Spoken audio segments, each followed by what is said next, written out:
disappointment is not reliable evidence that you've made the wrong decision. Welcome to the Soft but Savage Method, Conversations in Becoming, where each week we have honest conversations about rebuilding self-trust, creating emotional stability, and becoming the woman you were always meant to be. I'm your host, Mickey Garcia, and this is episode 9. And today we're going to talk about what it feels like when people don't understand your new life. That new life that you've been yearning for and working towards for so long, sometimes for years. And how disheartening that can be when people don't understand. You are excited about your new life. You are looking forward to meeting new people and learning new things and doing new things. But sometimes the people that are already in your life are not on board.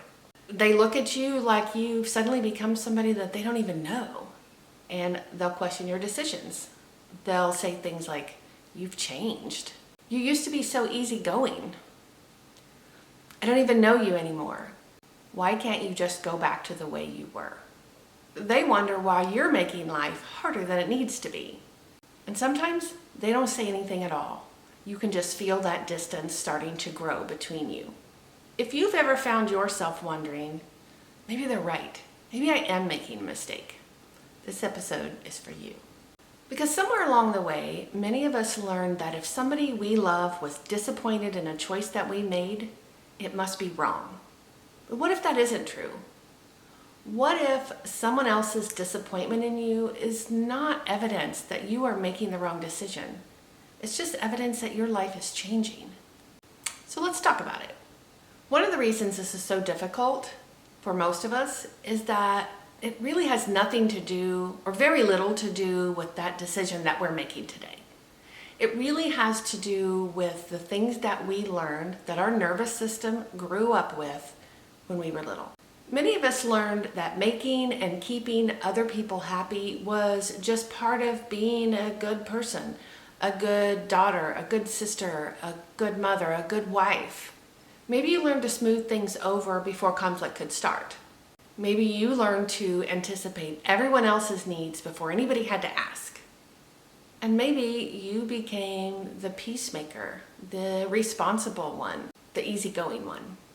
Not because somebody explicitly told you to become that person, but because somewhere along the way, you learned that you felt safer if everyone around you was okay. So your nervous system made a connection. If someone around me is not happy, then I'm not safe. And so after all this time, this is not a conscious thought anymore. This is just a conditioned response to external forces. Once that pattern's established, then it follows us into adulthood like so many others. Suddenly, declining an invitation to a family gathering doesn't just feel like saying no. It feels like you are endangering that entire relationship. Setting a boundary at work doesn't just feel uncomfortable. It feels like you are risking rejection. Leaving a marriage, changing careers, moving away, starting over. None of these things is just about the decision itself. They're tangled up with years of conditioning that taught you that someone else's disappointment might cost you relationships, might cost you love, belonging, or connection. When I finally decided to leave my marriage, I knew not everybody would understand. There wasn't a huge long line of people, applauding me for this decision. There wasn't a long line of people cheering me on. Now, I did have people supporting me, obviously. But there were a lot of people who just did not understand. People who questioned my decision, people who thought I should have just stayed and made the best of it. And even though I know that I made the right decision, there were still times that I questioned myself. Even now, 2 years later, I still worry that I'm disappointing some people that matter to me. But that's when I realized finally that I had spent so many years measuring all of my decisions against everyone else's responses that now I barely know how to measure them against my own values, my own beliefs, my own internal guidance. So if you're nodding your head right now, if you've ever questioned a decision that you knew was right, but you're now unsure because somebody else didn't like that decision, I want you to know you're not weak. You're just responding exactly the way that you've been conditioned to respond. So today, when somebody questions our decisions, we still respond like that little girl who's been conditioned to make sure that everyone else is okay. That child who is still desperately trying to make sure that she keeps everybody around her happy so she doesn't lose the people that she loves and that love her. But here's what I want you to hear. Feeling anxious or unsettled or worried because somebody else doesn't agree with your decision does not mean that you've made the wrong decision. And, I know that it's way easier said than done, right? It's hard to control those things that are so ingrained in us. Because when someone you love is disappointed, you immediately start looking for some way to make everything better. Maybe I should just explain myself again. Maybe if I can just get them to understand. Maybe I should wait a little longer. Maybe now's not the right time. Maybe I should just forget the whole thing. Does that sound familiar?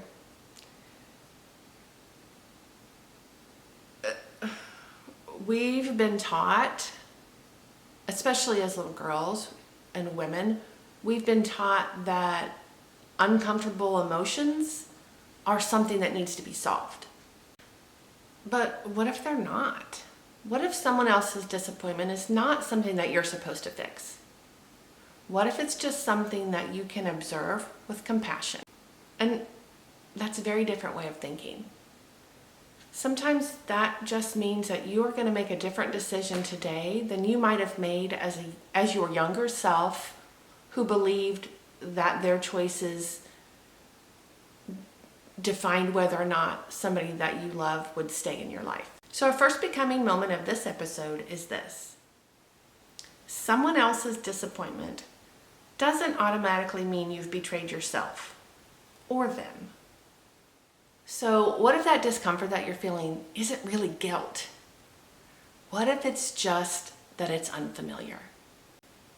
Once we learn that someone else's disappointment can feel dangerous, we start arranging our entire lives to make sure that that never happens again, that we never disappoint those people that we love, that we never make a decision that we think might upset them, right? I mean, that's what we do. We say yes when we really want to say no. We stay quiet instead of speaking up when something matters to us. We delay our dreams, we postpone the hard conversations, and we convince ourselves that someday will be a better time for this, whatever this decision is.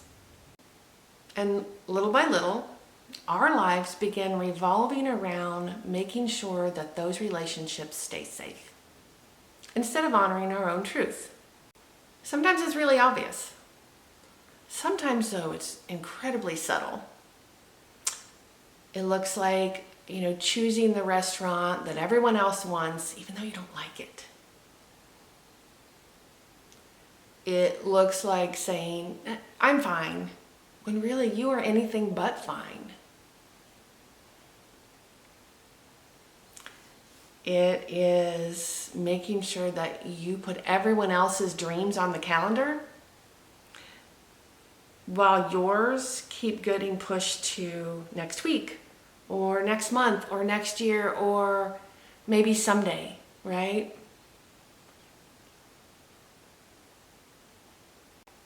And the really heartbreaking thing about this is a lot of times we don't even realize we're doing it.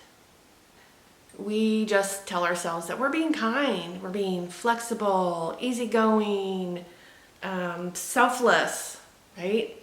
But there's a difference between generosity and disappearing. There's a difference between compassion and self-abandonment. Because every time you silence what you need, every time you ignore what you know is true, every time you trade your peace for someone else's approval, you're sending yourself a message. My needs can wait. My dreams aren't as important. My life can come later. The problem is when you do that, sometimes later can become years or even decades. And then one day you wake up and you're wondering why you feel so disconnected from yourself. Not because you lost yourself overnight, but because you kept leaving little pieces of yourself behind every time you chose someone else's comfort over your own.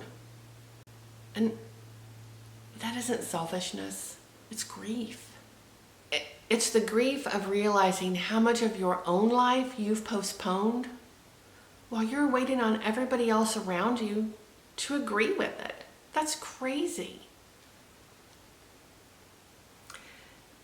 When I look back over my own life, I can see so many places where I either did not make a decision or I changed my decision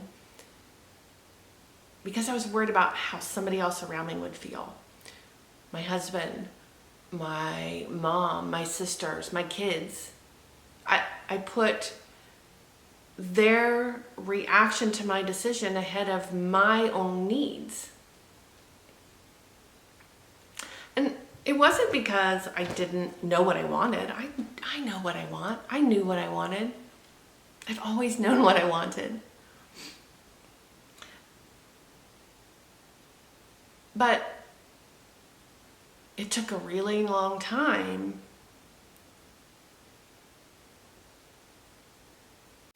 but I didn't really believe that I was allowed to want that if nobody else agreed with me. And how silly is that, right? So that realization was heartbreaking, but also kind of freeing. Because once I see that pattern, then I can start working to change it. So what have you been waiting for? Permission? The perfect timing? Everyone else's blessing? More confidence? More money? Waiting for your children to grow up? Waiting for retirement? Oh my gosh. Are you waiting for someone to finally say, it's your turn now? But what if that day never comes? How much of your life are you willing to postpone while you wait for somebody else to give you permission? You don't need their permission. Your permission is all you've ever needed. So our next becoming moment says this. Every time you abandon yourself to keep someone else comfortable, you quietly teach yourself that your life matters less than their approval. So here's a question then that usually comes next. If I'm choosing myself, does that mean that I have to stop caring about other people's feelings? No, of course not. So let's talk about the difference a little bit. So something I want to clear up before we move on is that choosing yourself is not the same as hurting other people. You are not taking deliberate action to hurt someone else's feelings. That's not the same as choosing to honor your needs. And I think that sometimes we we put those things in the same category, right? We think that if my spouse, my child, my friend, whatever, is disappointed in me, it's because I caused them harm. But disappointment is a normal part of every healthy relationship. I mean, think about it. Have you ever felt disappointed in someone that you love? Of course you have.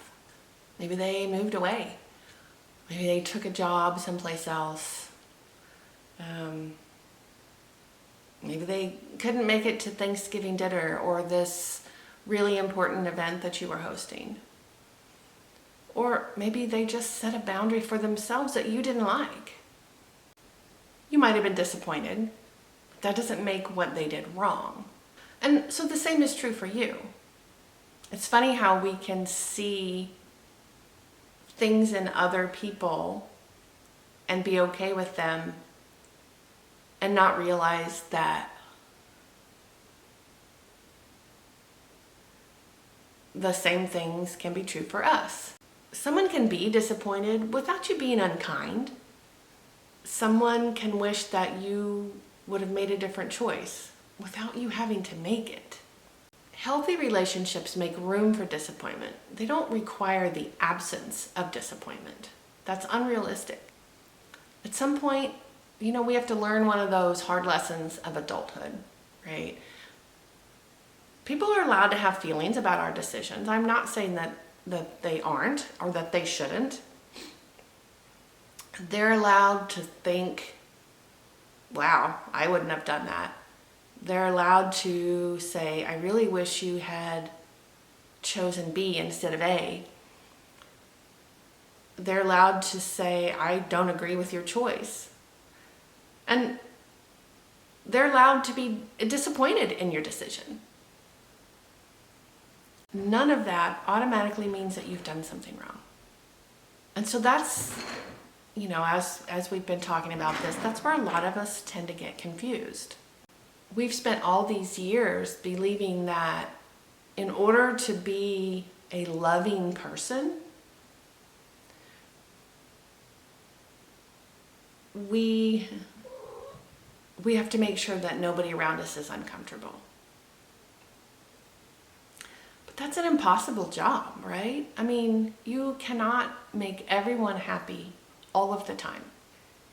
You cannot build your own authentic life if one of your goals is to make sure that everyone around you approves of every single decision that you make. Because there's almost always going to be somebody that doesn't.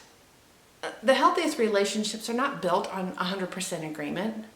They're built on trust and honesty, on respect, and on allowing that other person to grow, even if you don't like the choices that they're making.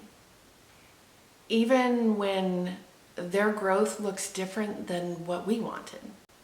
Sometimes loving someone means listening to their disappointment with compassion, and sometimes loving yourself means making your decision anyway. And those two things can exist at the same time, right? You don't have to become this cold person. You don't have to get defensive. And you don't have to convince everyone else that you're right. They don't have to agree. Healthy boundaries are not about harshness. They're about clarity.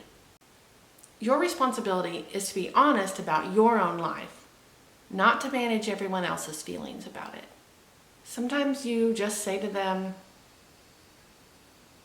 I understand this is hard for you. I get that this is not the decision you would have made. But this is still the decision that's right for me. And this is the one that I'm choosing. And it's weird. You kind of realize how much peace there is when you stop feeling like you have to win an argument. You don't have to change their mind. You don't have to earn their approval. You just have to live a life that you can respect, right? This is about your life and your needs. Because at the end of the day, you're the one who has to wake up every day and live this life, right? So choose what you need. Choose the life that's right for you, even if no one else agrees. One of the things that I've learned also over the last couple of years since I left my now ex-husband is that eventually people learn to adjust to the decisions that you've made. My brother-in-law was very upset with me when I left my then husband. They were really close. They are really close, and that's fine. But he was really upset that I left. He didn't understand. He didn't like the decision that I've made, and he didn't talk to me for a long time. But now things have calmed down, and the relationship between the two of us has gone back to a nice, comfortable family relationship. Unfortunately, though, not everyone is going to adjust. That's just the way it is. But most do. So those new boundaries that you're setting that seemed so shocking when you first started now feel normal to people. The decisions that you made that confused everybody else, now they're just part of your story. And that life that you're living that once seemed to disappoint other people is now just your life, right? It's just the way things are. And I'm so grateful that I didn't abandon that decision that I was making, the one that I knew was the right choice for me, just because other people didn't understand it. And just because they didn't agree at the time. That's okay. So our next becoming moment is this. You can be compassionate about someone's disappointment without making it your responsibility to fix it. So maybe that's the real invitation that I want to extend today, is not to stop loving people, not to stop caring, but to stop believing that other people's emotional response should be the compass that you use for your life. So a lot of us have spent a long time, years, decades, in a lot of our cases, in my case, believing that measuring the quality of our decisions by the reactions of people around us. But what if the questions we should be asking are these? Can I live with this decision? Can I respect myself for making it? And can I trust this woman that I'm becoming? So I would love to leave you with these two questions for this week. Whose disappointment have you been trying to prevent at the expense of your own life? And what decision already feels true, even if someone else may not understand it? So I want you to really think about those this week until our next episode. So if today's conversation resonated with you, maybe you have started to realize something about yourself. Maybe it isn't that you don't know what you want. Maybe you've known for a long time. You've just been carrying the weight of everyone else's expectations alongside your own. That's exhausting. If you'd like to continue this conversation, I've written a companion article on my website where we explore why other people's reactions and disappointment can feel so personal, and how many of us learn to carry that responsibility of everyone else's emotions long before we realized it. And if you're ready to move from just listening into practicing, I would love to welcome you to the Soft But Savage Collective. Inside, you'll find the Becoming Journeys, where insight becomes practice through guided reflections, practical exercises, and intentional steps that help you apply these concepts in your everyday life. And if you're looking for more personalized support, this is exactly the kind of work we do in our one-on-one coaching.